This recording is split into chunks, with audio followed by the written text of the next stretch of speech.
You ask Tiger to calculate. This deals with linear inequalities with one unknown. The final result is x equal or greater than -5/44. Let's solve it step by step. Simplify the expression. Multiply the coefficients.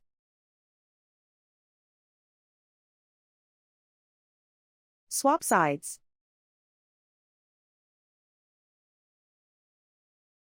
Isolate the x. Divide both sides by 44.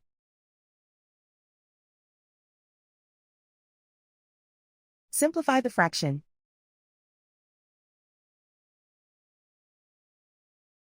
Plot the solution on a coordinate grid. And so the final result is x equal or greater than -5/44.